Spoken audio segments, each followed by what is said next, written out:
In this video, I'll create a satisfying animation.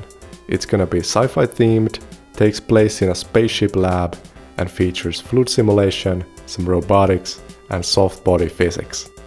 And I'll show you every part of the process. Let's get started. So, my idea for the environment was a lab kinda like in Portal.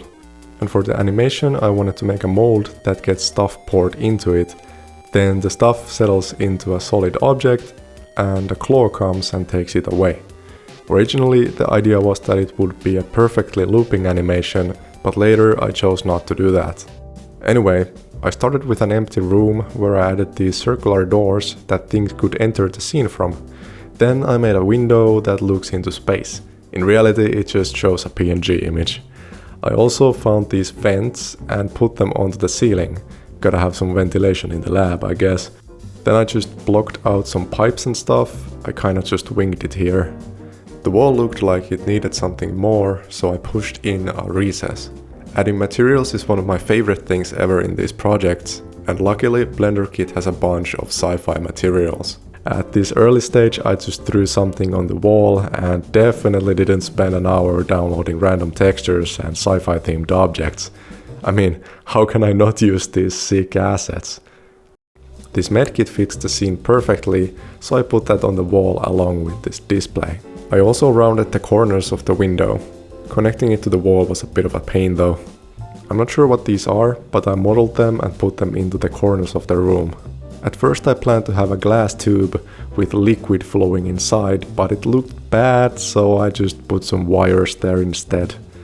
In Blender you can have these curves and generate geometry that follows it, which makes this kind of stuff really easy and fun to make.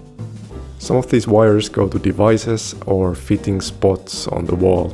I lit this place by installing 6 of these lamps onto the ceiling, and after adding some details here and there, the lab was finished. At this point I only had 3 walls, so if you look back we can see the void. It's kinda scary when you look at this.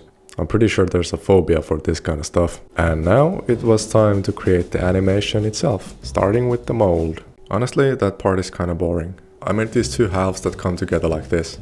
Let's move on to the cool stuff.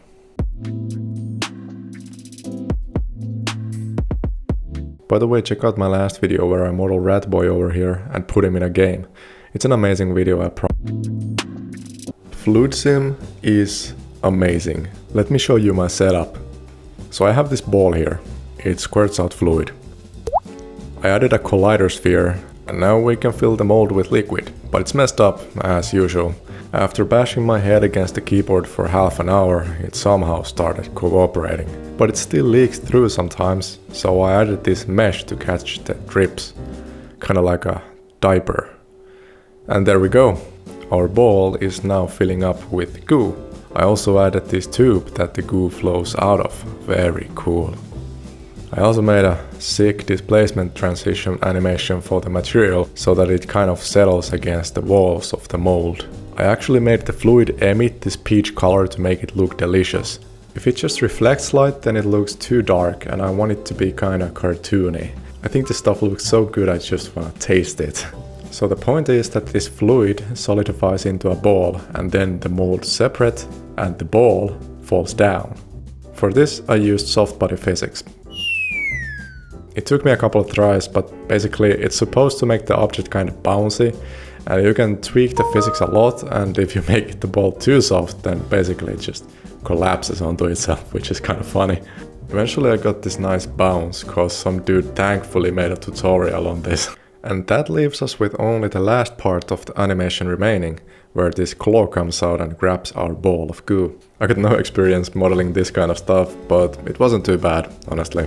I just started with the general shapes to get an idea of how it should look. It's good to get something going and remodel the parts that look weird. This isn't supposed to be like a realistic claw with joints and stuff, just a simple one to get the job done. I rigged this with inverse kinematics, which means I can just move this one bone and the other bones kinda just follow its movement. And then there's this squeezing animation for picking things up. And that's it really. I used similar materials to the rest of the scene and I think it works pretty well. The next challenge was actually picking the ball up with the claw, and to do that I used a trick with two identical balls. One is attached to the claw and invisible, and one is chilling on top of this platform. When the claw comes to pick the ball up, it actually just toggles the visibility of the objects the other way around. Then it just takes up the same ball that was already attached to it, and now it kinda looks like it's picking the ball up. That's all there was to this thing. Subscribe for more fun projects. See you next time.